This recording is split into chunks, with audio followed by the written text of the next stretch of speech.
Salve, salve pessoal, vamos começar mais uma aulinha para o terceiro ano aí, aula de número 8.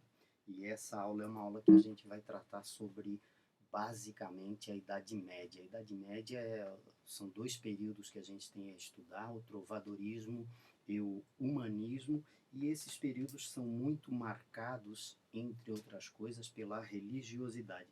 Notem que naquela imagem que vocês têm ali, Maestà del Duomo de Siena, né, de 1308, entre 1308 e 1311, essa obra desse pintor ali, Duccio. Esse Duccio, ele na verdade ele fez uma pintura, que é uma pintura importante para a gente perceber. Na verdade é só aquele retábulo ali que a gente tem, ó, que é uma parte do altar. Eu queria chamar a atenção de vocês para algumas características muito fortes na leitura dessa imagem que colocam aí e que deve ser considerado como parte desse nosso maravilhoso material. Então, é o retábulo da catedral, ele está atrás do altar, ele fica no fundo do altar, tem a Virgem e o Menino bem no centro, e a gente tem uma simetria nessa cena. O que é essa simetria? Olha só como estão bem distribuídas as figuras à esquerda e à direita. Essa preocupação é uma preocupação estética. Ele desejou, entre outras coisas, fazer com que a gente voltasse os nossos olhos para o centro da cena.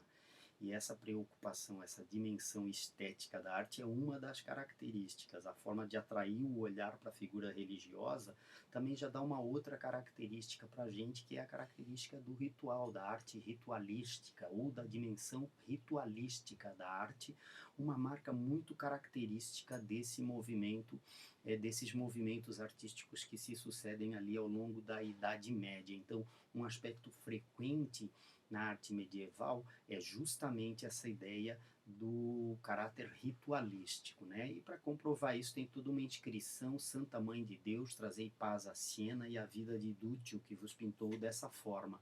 Esse caráter aí é um caráter importante. O medievo, o período medieval, que vai do século V ao século XV, tem um milênio, é marcado por diversas evoluções e são diversas as tendências, mas para a gente o que fica e o que é mais importante é a marca de uma arte sob o domínio do feudalismo.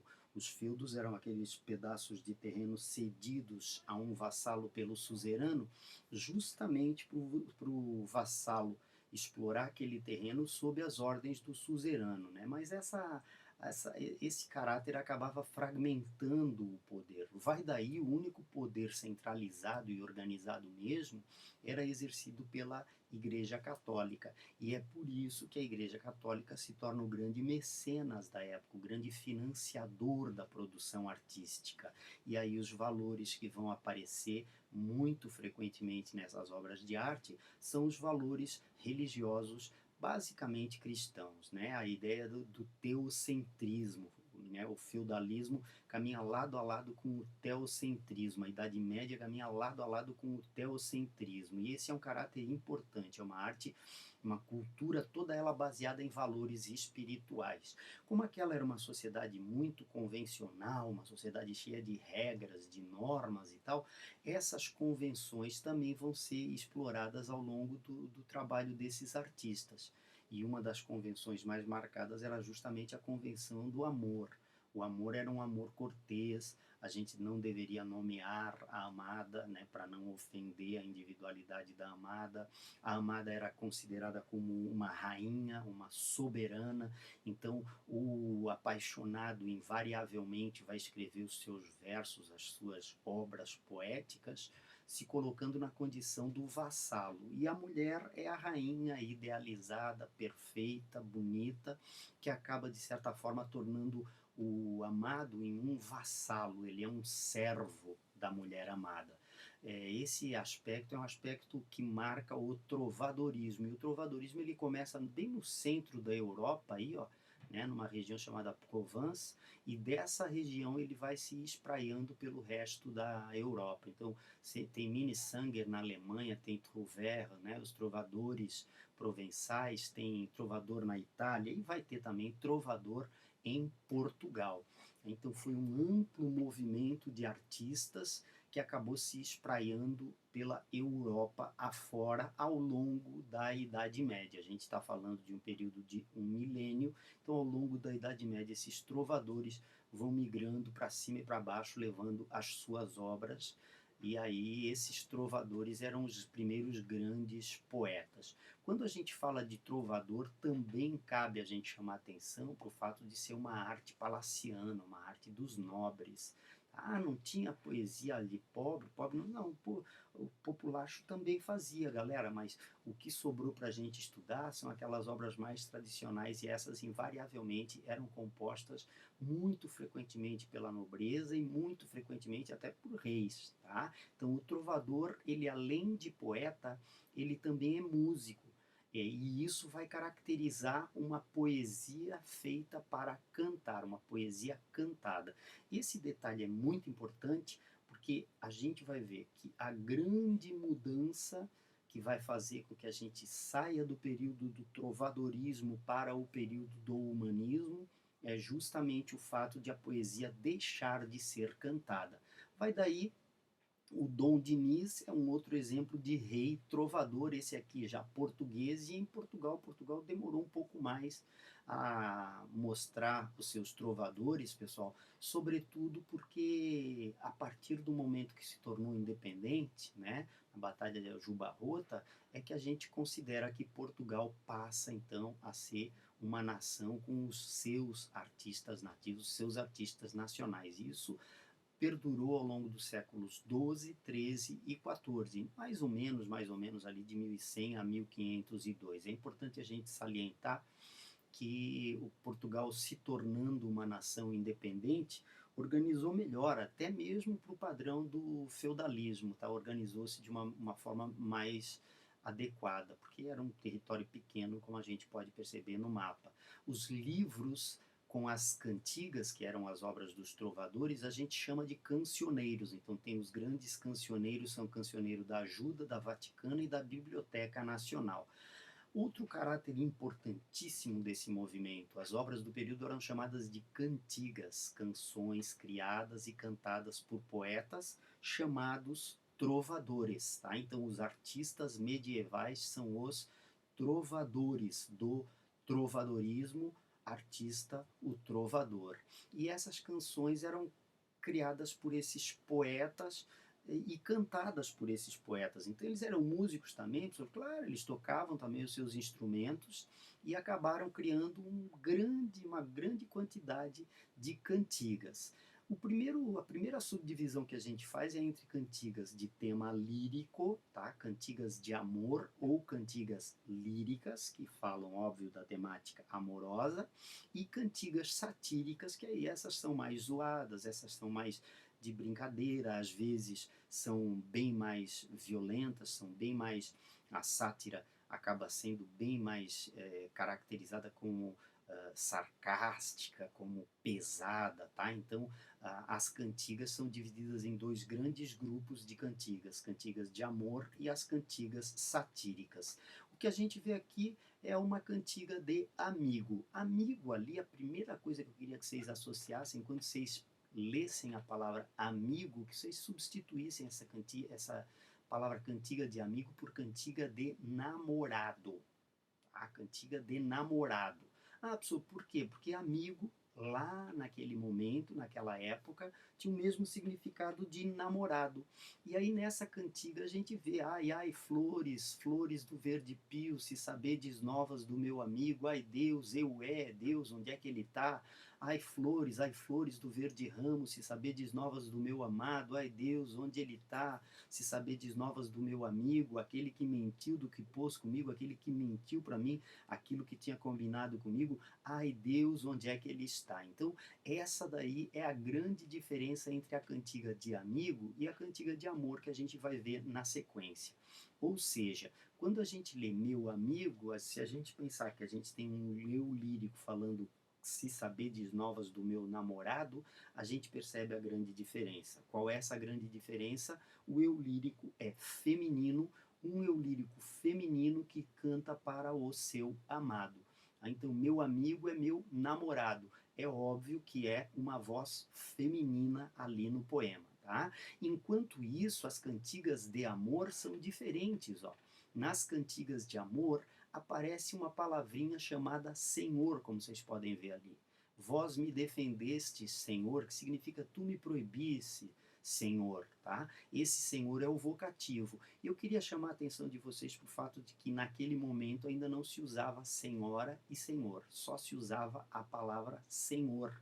Então falta ali o sinal de feminino, o A, que caracterizaria como senhora. Tá? Então, o que eu queria que vocês se ligassem? A cantiga de amigo é um eu lírico feminino que canta para o seu amado. A cantiga de amor é um eu lírico masculino que canta para a sua amada. Mas amada ali aparece como senhor, professor? Claro, amada ali aparece como senhor. Vós me defendeste, Senhor, que nunca vos dissesse rem, de quanto mal me por vós vem, mas fazei-me sabedor, por Deus, Senhor, a quem direi, com muito mal levei por vós, senão a vós, Senhor. Nessa cantiga aqui, a gente tem ali a marca Senhor, que deve ser lido e considerado como, né, a senhora, aquela suzerana, lembrem-se sempre. E nesse texto, o que a gente tem é: tu me proibisse, Senhor, que eu nunca te dissesse nada de quanto mal tu me causasse, né? Mas dizei-me, meu Senhor, por Deus, Senhor, para quem que eu vou dizer quanto mal tu fizesse eu passar, senão a vós, Senhor, tá? Então, nota que aqui a gente tem um eu lírico masculino reclamando, ele põe-se no lugar do servo, ele é um coitado. Por isso a gente diz que esse tipo de cantiga de amor celebra a coita de amor, tá? Ele é um coitado apaixonado. Essa é a grande diferença entre as duas cantigas principais líricas do movimento do trovadorismo. De um lado a gente tem a cantiga de amigo, a mulher canta para o homem. De outro lado a gente tem a cantiga de amor, o homem canta para a mulher. O eu lírico masculino canta para a sua amada. Além disso, também cabe a gente salientar que as cantigas satíricas também vão sofrer uma divisão, também vão ter dois tipos bem demarcados. E sempre cabe realçar, pela primeira vez na obra literária portuguesa aparece a ideia da sátira, né? A ideia da zoação, a ideia da crítica, e esse tipo de coisa também vai marcar bastante esse período aí. Aqui a gente tem um exemplo de cantiga de escárnio. A cantiga de escárnio ela era diferente da cantiga de maldizer. Ah, por quê, pessoal? Porque ela era mais leve, muito frequentemente ela era irônica só, tá? Ela nunca passava da ironia, ela nunca, jamais nomeava a quem ia ser criticado. E a cantiga de escárnio, então a gente considera ela uma cantiga, uma sátira mais suave. E a cantiga de maldizer, uma sátira bem mais virulenta, bem mais violenta. Essa cantiga de escárnio que a gente tem aí, ela diz mais ou menos isso aqui: uma dona de coração muito bom ia à missa para ouvir o seu sermão, mas vejo que a impediu, ouviu um corvo sobre si e não quis mais sair de casa.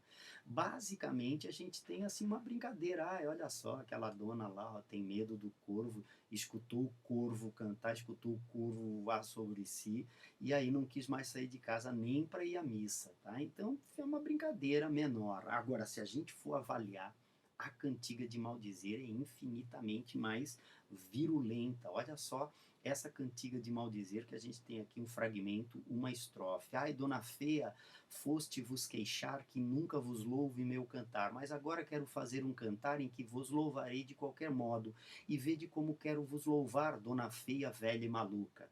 Então chama a pessoa de velha doida, chama a mulher de velha doida, chama a mulher de dona feia, já é infinitamente mais violenta. E nas cantigas de maldizer, galera, muito frequentemente aparecia até o palavrão, tá? O palavrão era utilizado de uma maneira muito, muito frequente nessas cantigas de maldizer. Geralmente a cantiga de maldizer também o sujeito falava para a quem estava se dirigindo, né? Essa dona feia aí, por exemplo, muito provavelmente o autor dessa cantiga de maldizer provavelmente sabia que as pessoas ali ao seu redor iam conseguir identificar perfeitamente a dona feia, tá? Então a cantiga de maldizer e cantiga de escárnio do lado das satíricas, e cantiga de amor e cantiga de amigo do lado das cantigas líricas. Aí a gente tem um verdadeiro censo das obras que são feitas ao longo do trovadorismo português. A partir do momento que a gente chega na época, que é o final da Idade Média, gente, o período que se atravessa para se superar a Idade Média e se começar a Era Clássica, ele vai ser demarcado por uma longa fase de transição. E essa fase de transição a gente chama de humanismo. Nota o humanismo humano. Ah, professor, então já é antropocêntrico. Antropocêntrico valoriza mais o homem? Não. Eu diria que o humanismo ainda vem com influências do teocentrismo medieval e começam a aparecer influências que são influências do antropocentrismo, que marca a Era Clássica, mas aparece tudo muito misturado, como a gente vai poder ver nas obras que a gente vai avaliar nessa aula sobre o humanismo, tá certo? O humanismo ele também traz aí uma série de novas obras, a poesia humanista, as crônicas históricas, as novelas de cavalaria e os textos teatrais. Em geral, a gente salienta muito o teatro do Gil Vicente, o teatro do português, que é considerado o pai do teatro em Portugal, o Gil Vicente. Mas cabe realçar que pela primeira vez é publicada, é impressa uma coletânea de poesia em Portugal, e essa é uma poesia, O Cancioneiro Geral de Garcia Rezende. A grande marca dessa poesia palaciana que aparece na poesia no Cancioneiro Geral de Garcia Rezende é o fato dela deixar de ser cantada e passar a ser declamada. Por isso fica conhecida como a poesia, marcadamente a poesia palaciana, tá? O Portugal tem tanta grana agora durante o humanismo, gente, por causa do ciclo das navegações, que consegue inclusive financiar os seus primeiros historiadores. E esse Fernão Lopes aí é o pai da historiografia portuguesa, é o primeiro cara que escreve crônicas históricas sobre os grandes nobres portugueses, os fundadores da pátria portuguesa. Também surgem as novelas de cavalaria, com aquelas histórias dos heróis, né? E é importante a gente perceber que muito frequentemente os heróis eram os nobres das cruzadas, os cavaleiros das cruzadas lutando contra os mouros, e esse aspecto das novelas de cavalaria também fizeram muito sucesso nesse período aí de transição, nesse período em que se chega ao fim da Idade Média e se chega ao começo da era que a gente chama de Era Clássica. Agora, o grande nome desse período humanista português, sem dúvida nenhuma, é o glorioso Gil Vicente, que é considerado o patrono, o pai do teatro português. Tá? O Gil Vicente, em 1502, escreve uma peça, e é Alto da Visitação o nome dessa peça, e essa peça vai ser encenada ali durante o nascimento de um rei. É uma homenagem que ele faz, e ele acaba ganhando bastante fama na corte portuguesa, por isso é considerado o pai do teatro, patrono do teatro português, tá?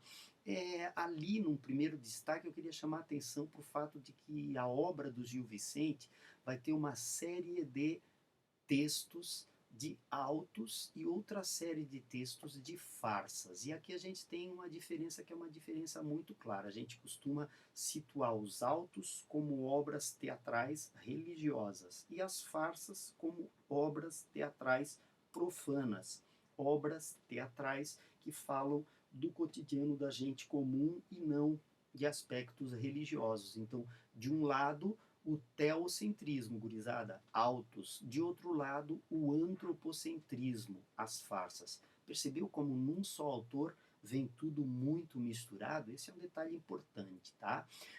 Aqui a gente tem três nomes de três grandes obras dele: Alto da Barca do Inferno, Farsa de Inês Pereira e Alto da Índia. E eu queria chamar a atenção de vocês para o fato de que essas peças eram peças muito simples.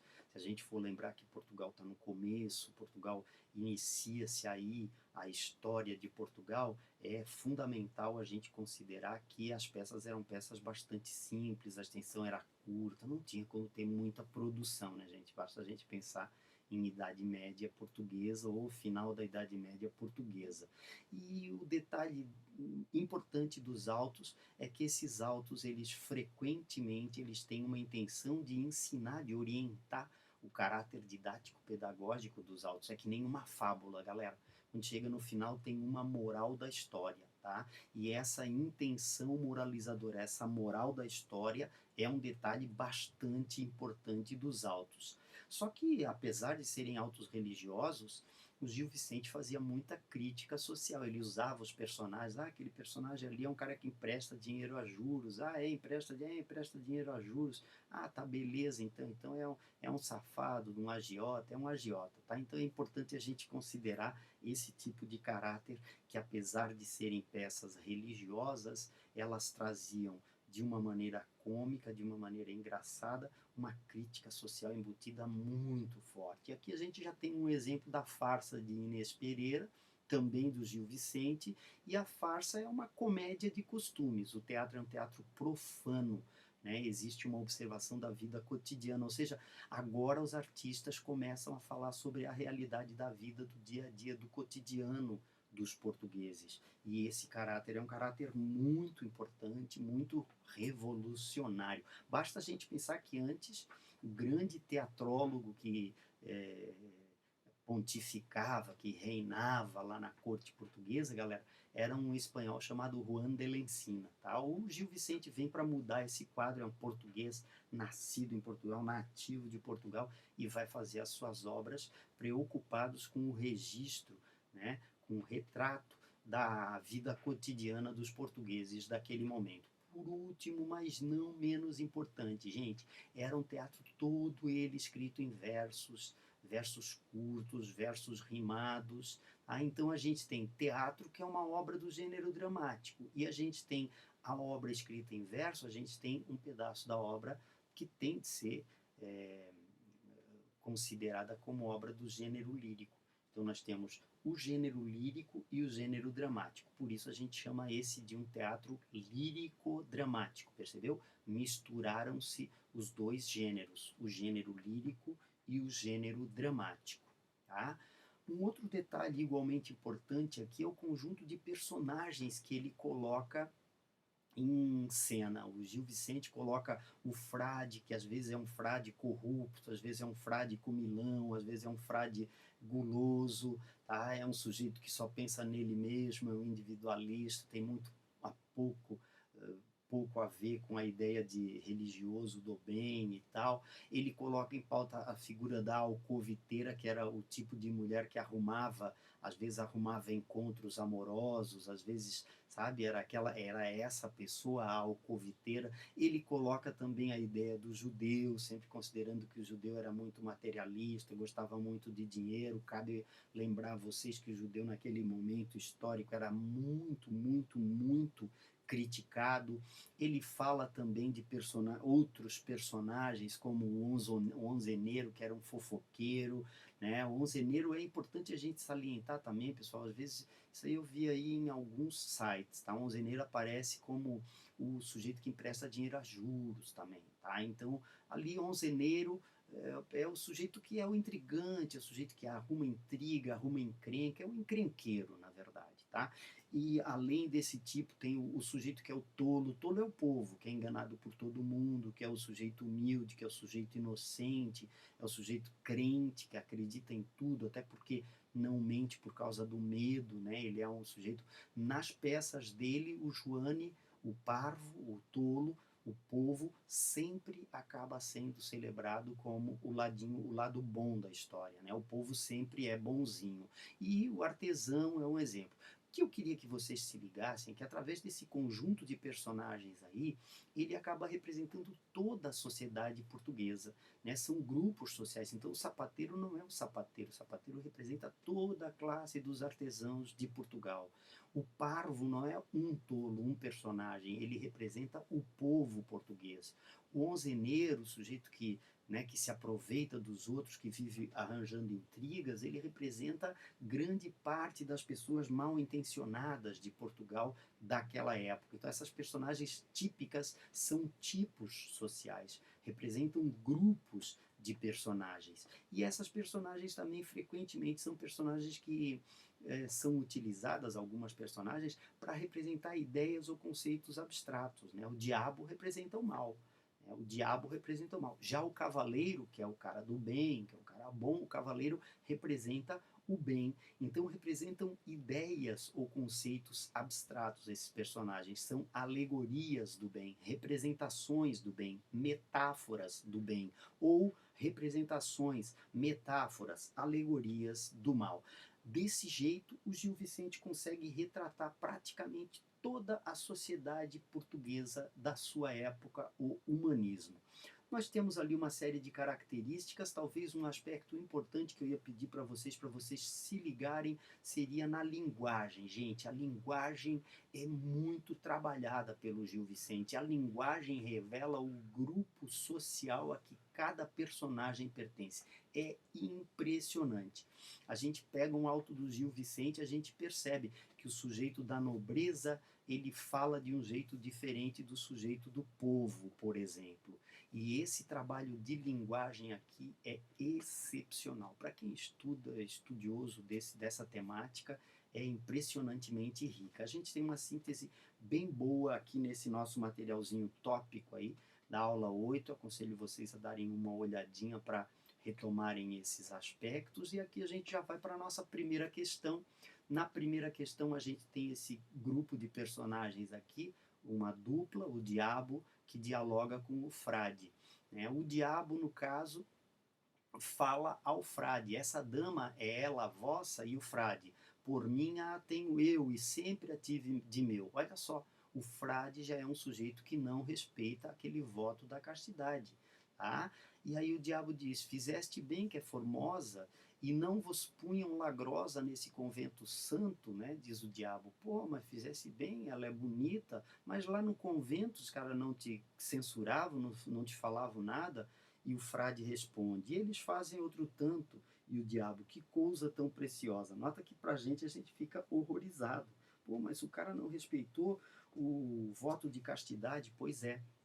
Mas aí o que a gente vai ter, entre outras coisas, é a ideia que o diabo adora a ideia. Por quê? Porque o frade é um dos que ele leva para o inferno, tá certo? Então é importante a gente salientar que aqui, nesse fragmento pequenino, a gente tem um enunciado para uma questão que vem na sequência. No trecho da peça de Gil Vicente, fica evidente a visão bastante crítica dos hábitos da sociedade da época.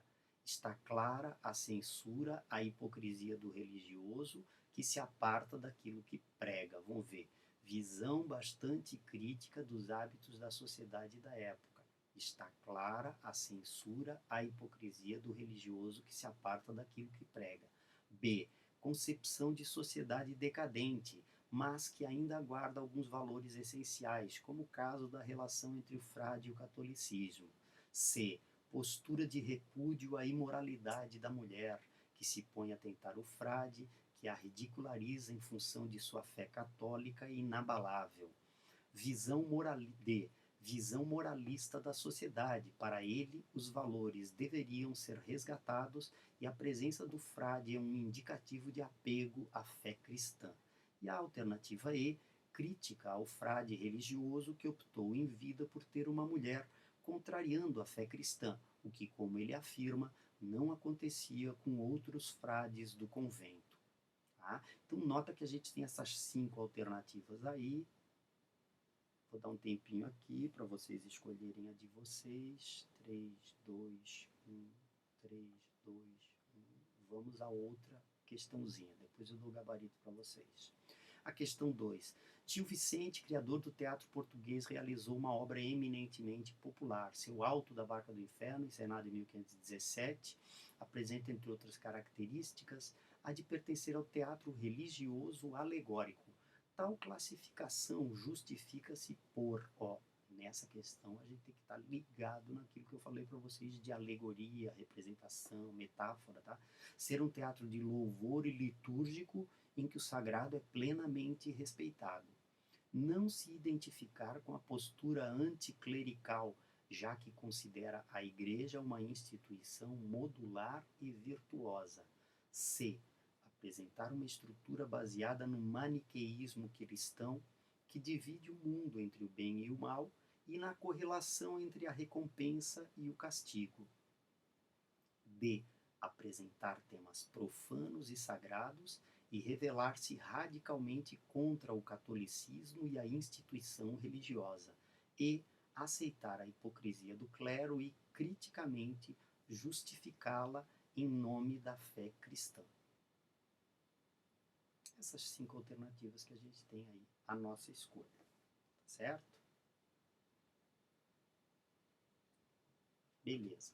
Queria combinar com vocês aí, vou deixar para vocês a tarefa mínima, né, para ler a sessão nesta aula, que é muito importante. Queria que vocês fizessem as questões de 1 a 4 do capítulo 6 da sessão exercício e também 7 e 8 do capítulo 6 da sessão exercícios, tá? Que é a tarefa desafio. E também como tarefa complementar lá, gente, tem uma lida no capítulo 6 do livro texto, é bem bom, tá? É um baita material, gente, um material excepcional. Vocês só não vão para as cabeças se vocês não quiserem. Não vai ser por causa do material que vocês vão passar dificuldade nas provas.